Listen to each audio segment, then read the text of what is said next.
कालों के काल महाकाल कहे जाने वाले भगवान शिव को यह महीना है बहुत ज़्यादा प्रिय। हर हर महादेव साथियों, कैसे हैं आप सभी लोग। मैं नीलम स्वागत करती हूं आपका अपने चैनल शिवोहम पर। आप सभी को सावन मास की ढेर सारी शुभकामनाएं।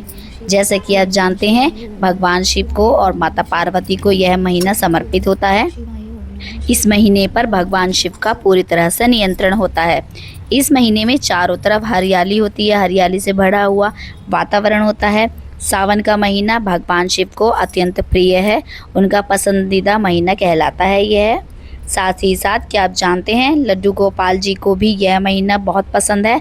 अपने बाल रूप में लड्डू गोपाल जी सावन माह के दौरान वृंदावन में स्नान करने अवश्य आते हैं। धार्मिक मान्यताओं के अनुसार माना जाता है कि पूरे महीने में भगवान शिव की जितनी भी आप पूजा अर्चना कर सकते हैं वो उससे जल्दी प्रसन्न होते हैं। इसलिए जो भी भक्त सावन के महीने में व्रत या उपवास करते हैं उन्हें साधारण भोजन ही ग्रहण करना चाहिए। क्या आप जानते हैं कि सावन के महीने में ही समुद्र मंथन हुआ था। सावन के महीने में ही महालक्ष्मी जी की भी उत्पत्ति हुई थी और माँ लक्ष्मी को धन की देवी का दर्जा भी सावन में ही प्राप्त हुआ था। सावन के महीने में ही भोले बाबा पृथ्वी लोक पर आते हैं। जिस भी भक्त के घर में शिवलिंग रखा होता है, उन्होंने स्थापित किया हुआ होता है, तो उनके घर में भगवान शिव आंशिक रूप में ज़रूर आते हैं। इसी माह में भगवान श्री हरि विष्णु योग निद्रा में चले जाते हैं, तो सृष्टि का संचालन भगवान शिव ही संभालते हैं। आज की इस वीडियो में जो विषय है वो बहुत ही ज़्यादा सुंदर और महत्वपूर्ण है। साथियों, भगवान शिव को 3 वृक्ष अति प्रिय हैं, जिसमें कि एक है समी वृक्ष और दूसरा है धतूरे का और तीसरा है बेल वृक्ष। इन तीनों वृक्ष पर भगवान शिव की विशेष कृपा है। इन वृक्ष पर बांधें 2 हरी चूड़ियाँ, इससे होगी आपकी हर मनोकामना पूरी। जो भी सुहागन महिला चूड़ी धारण करती है वह साधारण नहीं होती है, वह देवी देवताओं को बहुत आकर्षण करती है। और अब मैं आपको बताऊंगी इन तीनों वृक्ष के बारे में, थोड़ा सा आपको बताऊंगी, आप प्लीज़ ध्यान से सुनना। तो चलिए शुरू करते हैं। यह तीनों वृक्ष भगवान शिव को बहुत पसंद है, इसलिए इन तीनों वृक्षों में पूजा की जाती है। उतना ही फल मिलता है जितना कि भगवान शिव की पूजा अर्चना से मिलता है। इन वृक्ष के बारे में कहा जाता है कि मनुष्य जाति के जन्म कल्याण के लिए स्वयं महादेव और माँ पार्वती इन वृक्ष के रूप में भूलोक पर अवतरित हुई थी। इसलिए सावन के महीने में चारों हर तरफ जो हरियाली होती है, सभी पेड़ पौधे खूबसूरत हरे भरे हो जाते हैं और इसलिए हरी चूड़ियाँ पहनना, हरे वस्त्र पहनना शुभ माना जाता है। और माता पार्वती भी प्रकृति की ही रूप हैं और हरे रंग से मतलब ये है कि जैसे कि भोले को हरे रंग बेलपत्र, भांग, धतूरा ये सब पसंद है, हरे रंग के होते हैं, इसीलिए सावन में हरी चूड़ियाँ और हरे रंग के वस्त्र धारण करना बहुत ही ज़्यादा शुभ है। उनके अखंड सौभाग्य उन्हें प्राप्त होता है।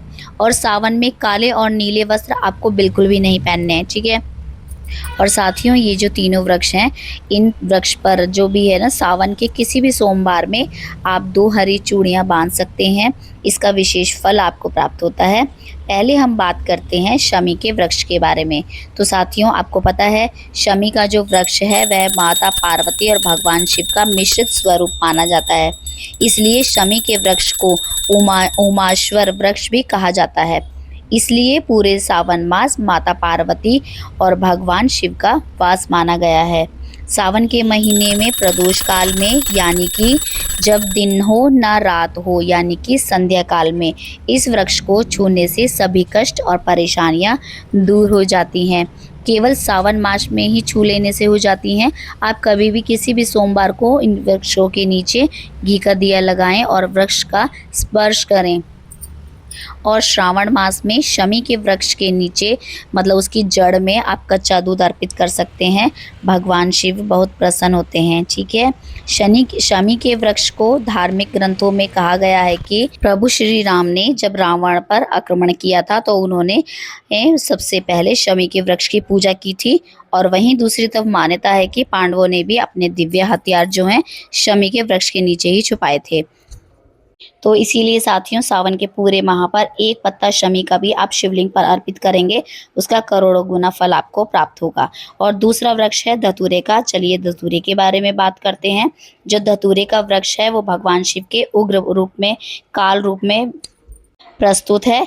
यह महाकाल के अंश से उत्पन्न है और कहा जाता है कि शिवलिंग पर धतूरे के एक पत्ते चढ़ाने से भी राहु केतु और शनि के दुष्प्रभाव से आपको मुक्ति मिलती है। और तीसरा वृक्ष है बेल वृक्ष। अगर भोलेनाथ को पूजा में बेलपत्र अर्पित नहीं किया है तो उसकी पूजा का कोई सफल नहीं माना जाता है। बिना बेलपत्र के शिव पूजा अधूरी है, क्योंकि बेलपत्र को पार्वती माँ के पसीने से उत्पन्न माना गया है। इसके पत्ते में भगवान शिव और डाली में माँ पार्वती और जड़ में ब्रह्मा जी और तने में श्री हरि विष्णु का वास माना जाता है। तो श्रावण मास में भी जो भक्त घी का दिया या तिल के तेल का दिया बेल वृक्ष के नीचे लगाते हैं, उनके सभी कष्ट दूर हो जाते हैं। तो साथियों आपको यह वीडियो, यह जानकारी आपको कैसे लगी, प्लीज़ मुझे कमेंट में ज़रूर बताइएगा। और जुड़े रहिए ऐसी ही रोचक कथाओं के लिए मेरे चैनल शिवोहम शिवोहम पर। हर हर महादेव, ओम नमः शिवाय।